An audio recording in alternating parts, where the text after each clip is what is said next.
이승우 소장이라고 합니다. 네, 앞에 그 두 분이 말씀을 해주셨는데 재개발 재건축 관련해서 변호사님 말씀해 주셨고 대표님께서는 이제 빌딩 관련해 가지고 뭐 입지가 중요하다 이런 말씀해 주셨는데 저도 오늘 재개발 재건축에 관련된 말씀도 드릴 거고 또 입지의 중요성에 대해서도 말씀드릴 겁니다. 오늘 같이 이제 강연을 진행하신 분들과 어떤 자료를 공유한 건 아닌데 좀 중복되는 내용도 좀 있는 것 같아요. 그만큼 그게 중요하다고 생각하시면 될 것 같습니다. 자, 진행을 해볼게요. 자, 제목이 오늘 사야 할 부동산과 팔아야 할 부동산 이렇게 제목을 잡았습니다. 여러분들 요즘에 가장 궁금해하시는 게 이런 부분 같아요. 워낙에 좀 시장이 어수선하다 보니까 내가 보유하고 있는 거를 언제 팔아야 되고 과연 팔아야 되는 건지 또 사는 시점은 언제가 되는 게 좋은 건지 만약 산다면 어디를 사야 되는 건지 이런 거에 대해서 질문이 항상 많이 들어오시거든요. 그런 관점에서 한번 말씀을 드릴게요. 자, 첫 번째는 10년간 서울 아파트 매매 가격 추이를 보시게 되면 이거 마이크 빼셔야 되네. 자, 보시게 되면 2013년부터 2022년까지 거의 만 9년 동안 상승한 모습을 보이고 있죠. 그래서 보시면 2017년도, 13년도에 5억이던 게 17년도까지도 5억 9천, 한 9천만 원 정도 올랐는데 이렇게 보게 되면 연간 한 4% 상승을 보였던 겁니다. 뭐 정상적인 상승이라고 보면 되겠죠. 그런데 우리가 이제 보셨다시피 17년도부터 2022년 현재까지 올해 한 봄철 이후부터는 약간 주춤한 모습을 보입니다만 그 기간 동안에는 한 연 15% 상승을 했습니다. 엄청난 상승을 했죠. 어쩌다가 연간 한 번 그렇게 상승할 수는 있겠지만 이렇게 지속적인 상승을 한 거는 사실상 처음입니다. 그래서 2013년부터 2022년까지 9년간 가격이 상승을 했는데 이렇게 9년 동안 지속적인 상승을 한 사례가 우리나라 부동산 역사상 있었느냐? 처음 있었던 일입니다. 그래서 여러분들 기억하실지 모르겠지만 2018년도 말, 그러니까 19년도 초 넘어가거나 20년도 초 넘어갈 때쯤에 많은 전문가들께서 내년 시장 전망을 할 때 안 좋다는 얘기를 많이 하셨죠. 가격이 하락할 거다.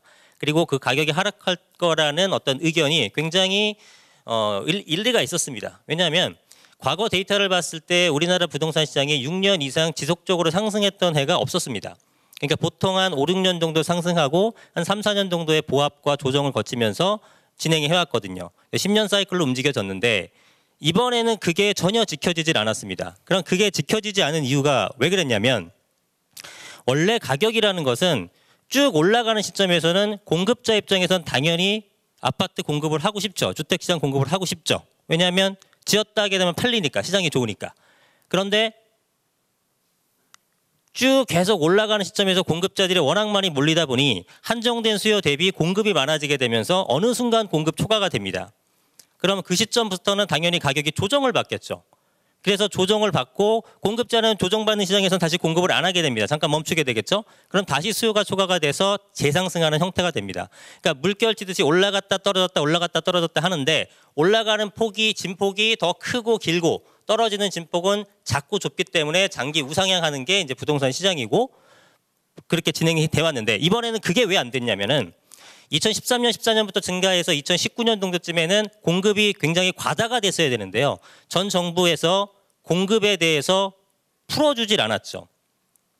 2017년도에 장관께서 뭐라고 말씀하셨냐면 투기 수요가 문제가 되고 공급은 문제가 없다고 말씀했습니다. 물론 그 이후에는 공급이 부족한 거를 인지를 하고 3기 신도시 등등 발표를 했지만 초기에 나왔을 때는 공급에 대해서 그다지 신경 쓰지 않고 투기 수요 억제만 하게 되면 집값을 안정시킬 수 있다는 오판을 하셨죠.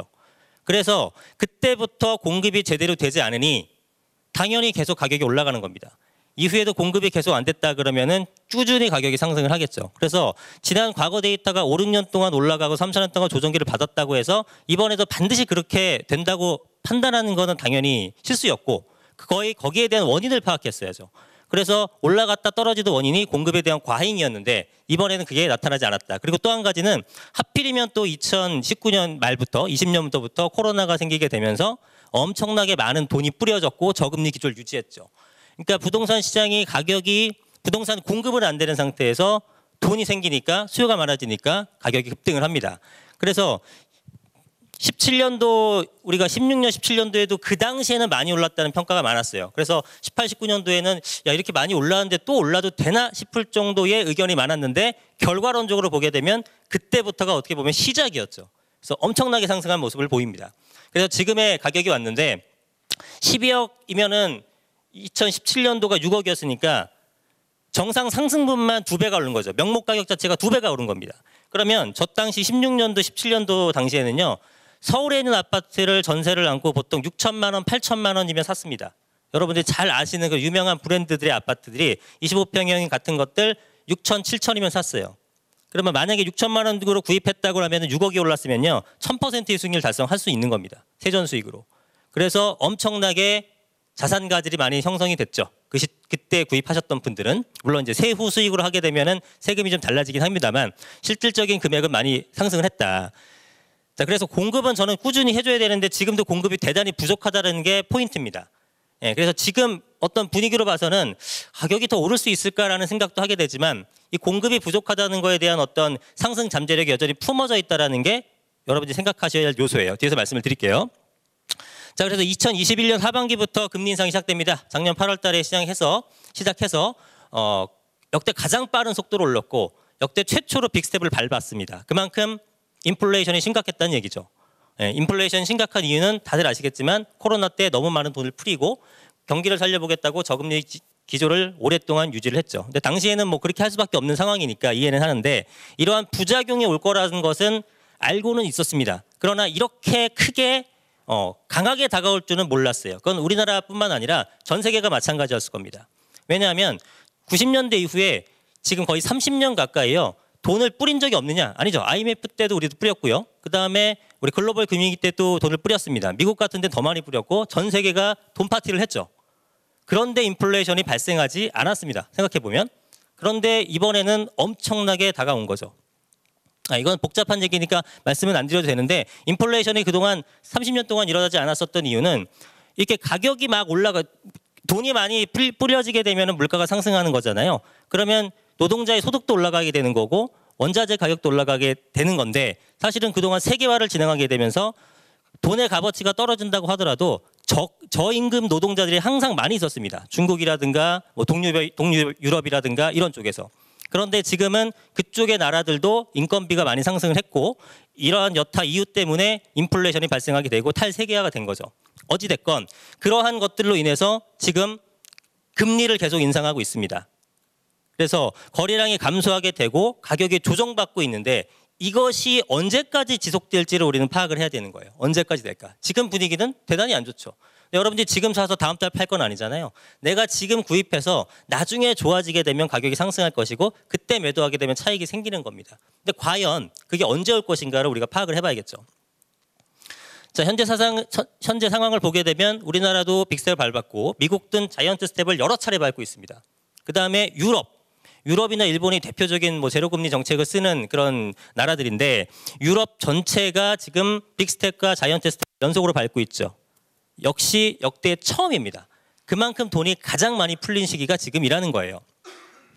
자, 그래서 지금 현재 그 시장 상황을 보게 되면은 굉장히 고가의 주택들, 고가의 아파트들 이런 것들은 거래가 됩니다. 그쪽은 왜 거래가 되느냐 이 분위기에서 그 사람들은 금리에 신경을 쓰질 않아요.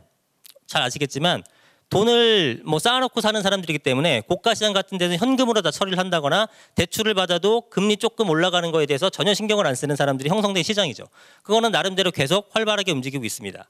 그리고 저가의 주택들 지금 우리 서울의 아파트 중에서 6억 미만의 아파트 거래 비중이 40%를 넘겼다는 기사가 얼마 전에 나왔습니다. 그러니까 작은 것들은 오히려 더 많이 움직이고 있다는 거죠. 그건 상대적으로 금리 인상의 여파를 덜 받기 때문에 대출 그 절대 금액 자체가 적기 때문에 그런 모습을 보이고 있다는 겁니다. 그런데 중간 것들, 그러니까 일반적인 서울의 아파트, 구축 아파트, 어떤 특정한 재건축 재개발 호재라든가 이런 게 없는 것들은 전혀 거래가 안 되고 있죠. 2000세대, 3000세대 되는 아파트들도 올 한 해 한 건도 거래되지 않은 단지들도 수두룩합니다. 그만큼 전혀 움직임이 없는 시장인 건 맞아요. 거래량이 월간 보통 한 7천, 8천 건 나오거든요. 최근에는 1000건 밑으로 떨어지는 사례가 발생하고 있습니다. 어마어마하게 줄었다는 거죠. 당분간은 아마 그렇게 될 모습을 보이고 있어요. 자, 그러면 지금 같은 금리 인상기와 어떤 부정적인 언론의 어떤 모습들 이런 것들로 여러분이 굉장히 공포심을 느끼고 있을 텐데 그렇기 때문에 난 지금 뭘 아무것도 안 하겠다 이런 생각하는 게 과연 옳을 것인가 한번 생각을 해보죠. 자, 안 좋은 시기에는요 원래는 가격이 하락하는 이 시점에서는 나중에 상승한다는 자신만 있으면은 지금 구입하는 게 오히려 맞죠. 그리고 보유자들은 여기서 조금만 버티면 되니까 매도하지 않으면 되는 겁니다. 근데 그 믿음을 갖기가 어렵죠. 워낙에 분위기가 살벌하니까.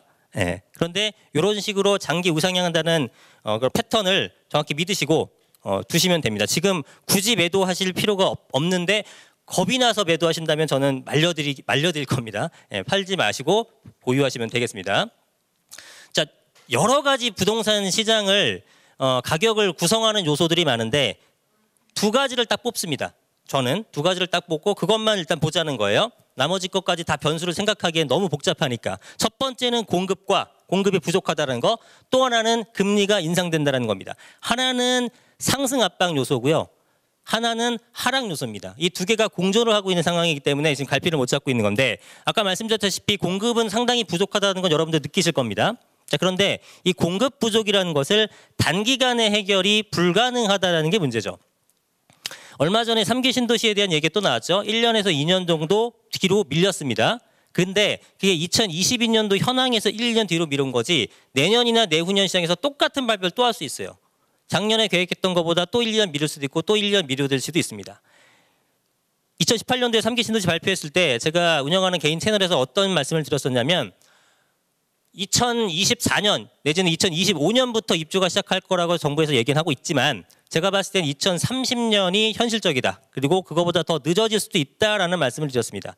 그럼 왜 그러냐면 토지가 일반 개인 사유지잖아요. 그러면은 거기에서 그분들과 협상을 통해서 토지 매입을 해야 되는 과정이 상당히 지지부진한 케이스가 많더라는 거죠. 그래서 계획보다 훨씬 늦어지는 사례가 많았기 때문에 여러분들이 정부 발표만 믿고 그 시점에 공급이 풀리겠거나라고 판단하지 마시고 저것보다는 훨씬 더 딜레이 될 수 있다는 상황을 가정하시고 투자를 하셔라. 보수적으로 접근하셔라 말씀을 드린 적이 있습니다.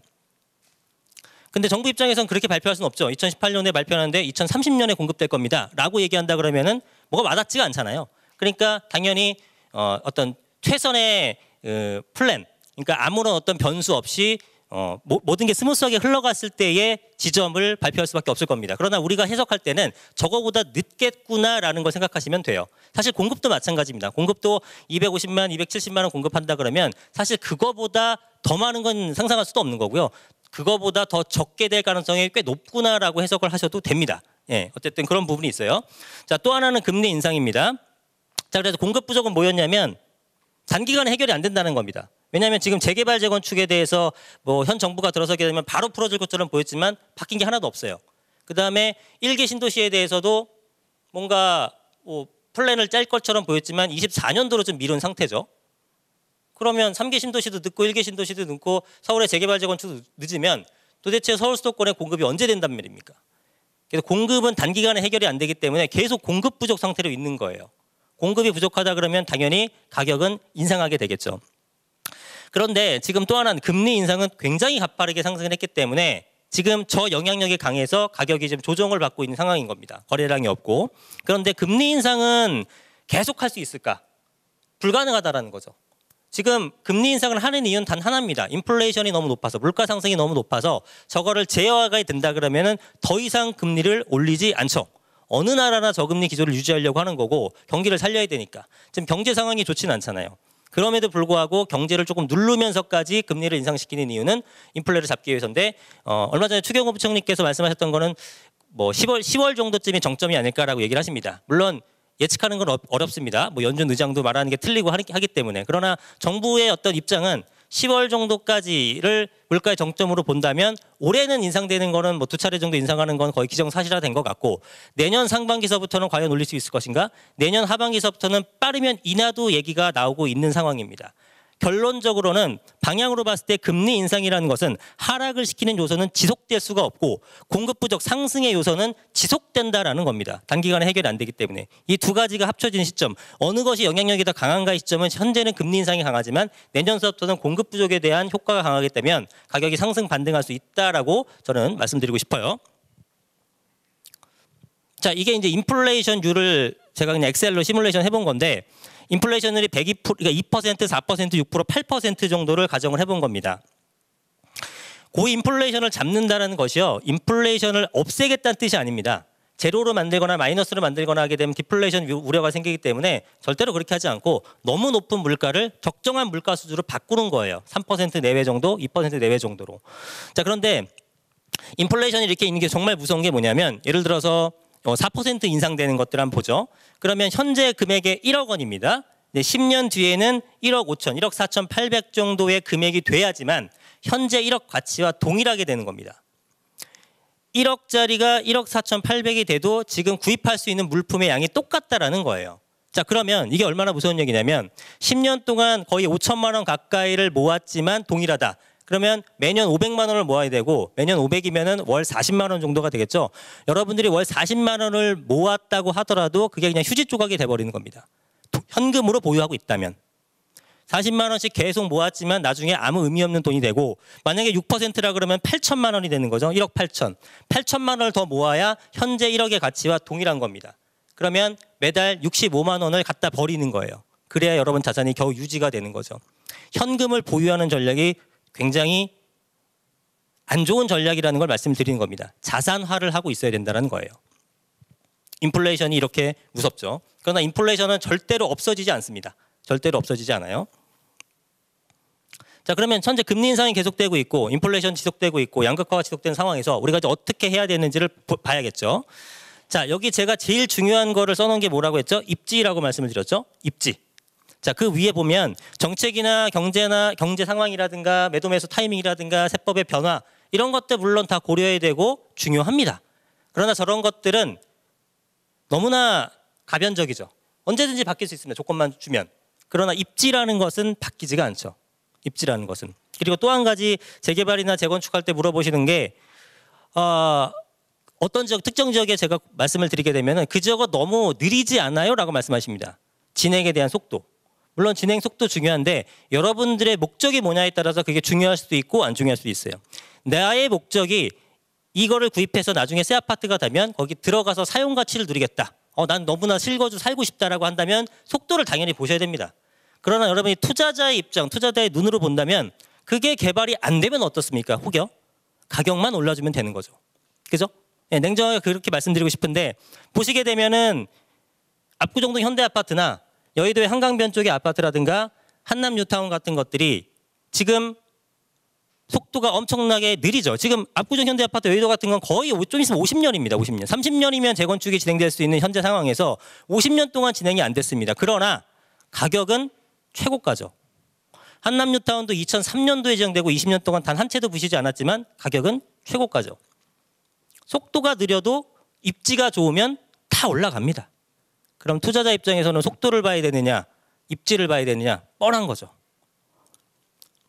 자, 그래서 여러분들한테 권해드리는 투자의 가장 중요한 원칙 중에 하나는 여러분들이 갖고 계신 자금이 다 틀리실 텐데 그 자금을 활용해서 갈 수 있는 최대한의 상급지를 가는 게 가장 좋은 투자입니다. 양극화라는 것은요. 뭐 안 좋은 것들이 뭐 떨어질 수 있고 내지는 올라가더라도 소폭 상승하는 거고 위에 있는 것들은 크게 상승하기 때문에 그 격차가 더 벌어지는 걸 양극화라고 하는 겁니다. 그러면 하루라도 빨리 상급지로 이동을 해야 더 많이 점핑할 수 있는 거에 갈아타는 거예요. 나중이 되면 1년 뒤, 2년 뒤, 3년 뒤에는 점점 더 갈아타기가 어렵게 되는 겁니다. 더 어렵게 되는 거예요.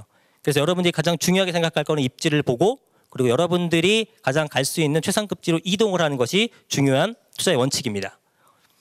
자, 그러면 이제 사야 할 부동산을 지역별로 한번 살펴볼 건데 제가 좀 강하게 표현했지만 강남 서초, 송파, 강남 3구와 용산구 같은 경우에는 뭘 사도 됩니다. 예, 무조건 갖고 계셔야 될 부동산이라고 보시면 되죠. 그리고 저기가 여력이 되시는 분이 사실 많지는 않을 테니까 그 밑에가 경제 성장이 될수록 많은 사람들이 찾을 지역들인 것이 마포나 성산, 광진, 강동, 동작, 영등포 쪽인데 다 공통점은 뭐냐면 한강변에 붙어 있다라는 겁니다.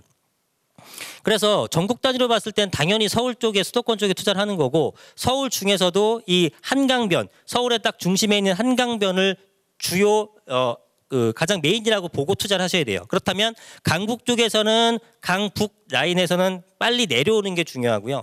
강남에서는 최대한 한강변 쪽으로 붙는 것이 중요합니다. 가격이 그렇게 형성이 될 거예요, 앞으로. 자, 또 하나는 이제 재개발 재건축 쪽에 여러분들이 워낙에 선호를 하기 때문에 그러한 것들, 목동이나 노원 같은 것들이 80년대 후반에 지은 택지개발 지구잖아요. 이제 30년이 지났기 때문에 이제 개발에 박차를 가하게 될 겁니다. 조금 지금은 현재 정책적으로 멈춰 있는 거지만, 그럼 저런 애들이 사실상 신도시잖아요. 신도시.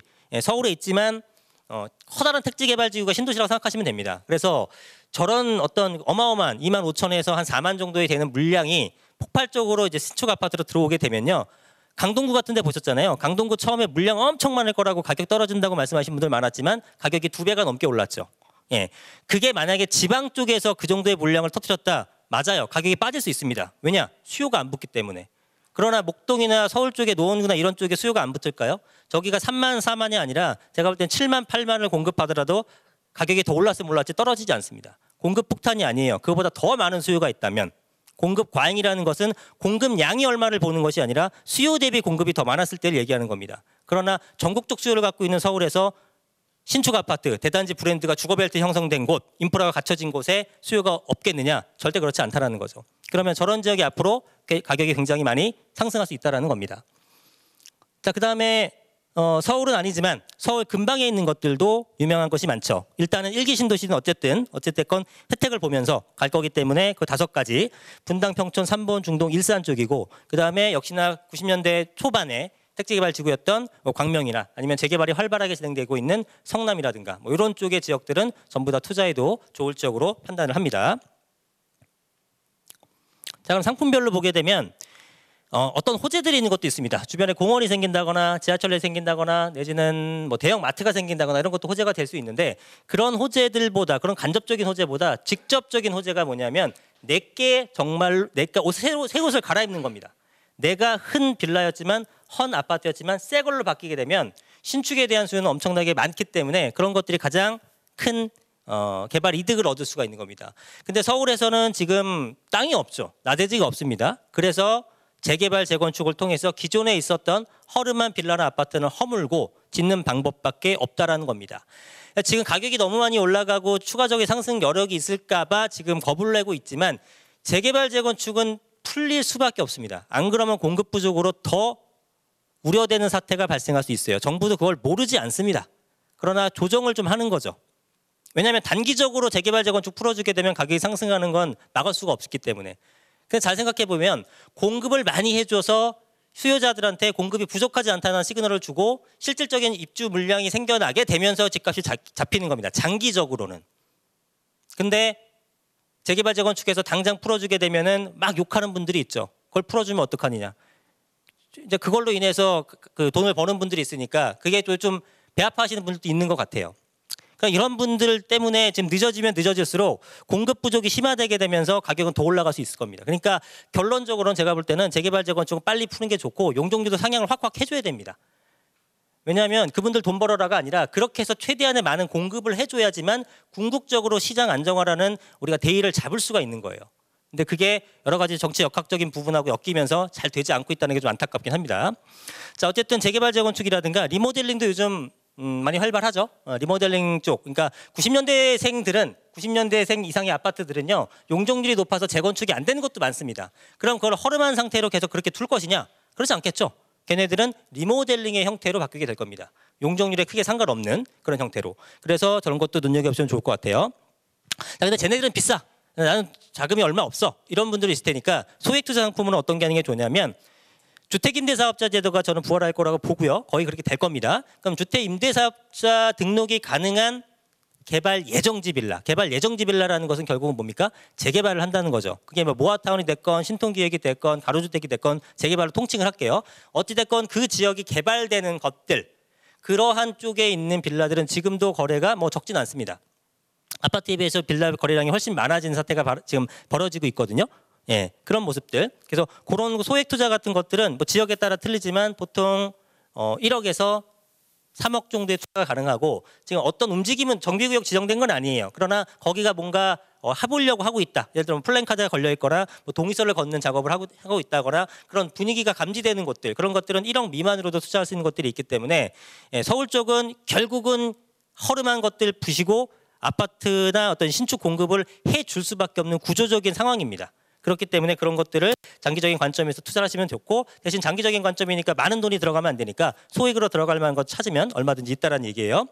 자, 이번엔 반대로 팔아야 될 부동산은 뭔가? 자, 일단 정책의 수혜를 받아서 일시적인 수요가 몰렸던 부동산들이 있습니다. 예를 대표적으로 공시가 1억 미만의 부동산들인데 그게 공시가 1억 미만이 뭐 얼마나 좋은 데 있겠습니까? 지역이 나쁘거나 아니면 나홀로 떨어져 있거나 이런 것들이에요. 평소에는 여러분들이 쳐다보지도 않을 것들이 거래가 왜 많이 됐냐면 취득세 중과라든가 이런 정책의 그 강화된 것에 피할 수 있는 상품이기 때문에 수요가 몰렸습니다. 근데 정책이 완화가 되게 되면 다시 관심을 갖지 않겠죠. 그럼 저런 것들은 나중에 애물단지가 될 가능성도 있습니다. 그리고 저런 걸 사게 되면은 다른 주택에도 영향을 미치기 때문에 좀 정리를 시작할 때가 된 부동산이 바로 저 공시가 1억 미만의 아파트나 빌라 같은 것들을 말씀을 드리고 싶어요. 뭐 개발지라면 상관없습니다. 뭐 그게 재건축 대상이라거나 재개발 대상이라면 전혀 논의 얘기가 되고 아무것도 없는데 그냥 단지 싸서 공시가 1억 미만이라서 취득세 피할 수 있어서 샀던 그런 부동산들은 매도하는 게 좋습니다. 자, 그다음에 장기 저금리, 엄청난 저금리를 우리가 오랫동안 겪어왔는데 이 장기 저금리로 인해서 몰렸던 부동산들이 대표적으로 원룸형 도생이나 원룸형 다세대나 원룸형 오피스텔입니다. 원룸은요 가격이 안 오른다라고 생각하셔도 됩니다. 가격이 그냥 안 오르는 상품이에요. 그냥 단지 수익형 상품입니다. 원룸 건물 말고요. 원룸 형태의 그 한 호수 있는 것들. 원룸 건물은 토지를 갖고 있는 거니까 좋은 거고 나머지 것들은 저금리일 때는 그 월세를 받았을 때 수익률이 훨씬 크니까 사고팔고가 됐는데 지금처럼 금리가 높아지게 되면 당연히 여러분들의 기대 수익률도 높아지는데 그 기대 수익률을 충족을 못 시켜줍니다. 그래서 가격이 떨어져요. 그렇다고 여러분들이 임차인의 월세를 50만 원 받던 걸 갑자기 70만 원, 80만 원 달라고 할 수는 없는 거잖아요. 그럼 고정돼 있는 월세에서 수익률을 매수자의 수익률을 맞춰주기 위해서는 여러분들의 가격을 떨어뜨리는 수밖에 없는 거예요. 그러니까 저런 것들을 갖고 계시다면 이제는 매도를 하실 때가 됐다 말씀을 드리고요. 그리고 마찬가지로 낮은 수익률에 거래가 됐던 수익형 부동산들도 있습니다. 뭐 2% 초반 이런 것들도 다 거래가 됐거든요. 네, 그러나 그런 것들이 이제 좀 금리 영향으로 매도를 할 상황이 도래했다라고 봅니다. 자, 그리고 또 팔아야 될 부동산이요. 이거는 이제 약간 지역적인데 지방 쪽의 부동산들은 웬만하면 정리를 하는 게 좋지 않을까라는 말씀을 드립니다. 예. 그리고 지방 중에서도 면, 군 이런 지역 있죠. 도시 지역 아닌 것들. 이런 것들은 좀 빠르게 정리를 해야 되고 결론적으로는 궁극적으로 아주 장기적인 관점이긴 합니다만 지방 쪽에 있는 것들은 투자 관점에서 정리를 하고 서울 수도권으로 모는 것이 좋긴 합니다. 이건 제 관점인데 왜 그러냐면 지금 우리나라 인구 5,200만 중에서 수도권에 2,600만 명이 살고 있습니다. 수도권 인구 그다음에 나머지 전국이 있는 비수도권 인구 중에서 크기로 따지면 면적은 수도권이 전체 면적의 12%, 비수도권은 88%입니다. 7배가 넘게 차이가 나는데 사람은 수도권에 더 많이 살고 있죠.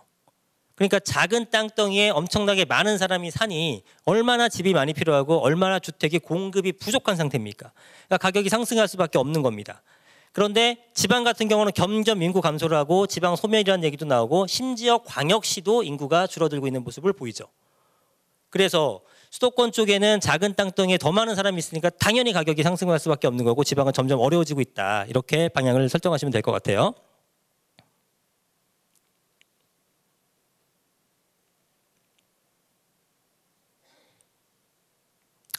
예, 서울 수도권도 약간 넓은 관점인데 당연히 아까 말씀드렸던 것처럼 내 자금이 되는 한 점점 중요한 좋은 곳을 옮기라 그랬죠. 그럼 수도권 쪽보다는 당연히 서울 쪽이 좋고 서울 쪽보다는 한강변 라인 쪽이 좋고 그렇게 되는 겁니다. 그래서 그러한 관점에서 내가 투자할 수 있는 대상 지역이 어디까지가 되는지 보고 그 다음에 매수를 하시면 되는데 지금 뭐 매수를 한다 그러면은 뭐 지금 분위기에서 매수를 하라 그러냐 이런 어떤 의견들도 많은데요. 지금 매수하는 게 중요한 게 아니라 나중에 어떻게 될 건지 변화를 하는 건데 물론 예측치기 때문에 뭐 누구 말이 맞을지는 모르겠습니다만 아까 제가 봤었던 단순한 두 가지 목적 하나는 공급 부족 그리고 또 하나는 금리 인상 이게 팽팽하게 겨루고 있는데 내년 시장 되게 되면 공급 부족은 여전할 것이고 그리고 금리 인상은 좀 안정화될 것이라고 한다면 서울 수도권에 있는 것들은 적어도 가격이 상승할 여력이 충분하지 않나 잠재력이 많이 농축되어 있는 상태가 아닌가라고 생각이 듭니다. 예, 오늘 제 강의는 여기까지 하겠고요. 예, 들어줘서 감사합니다.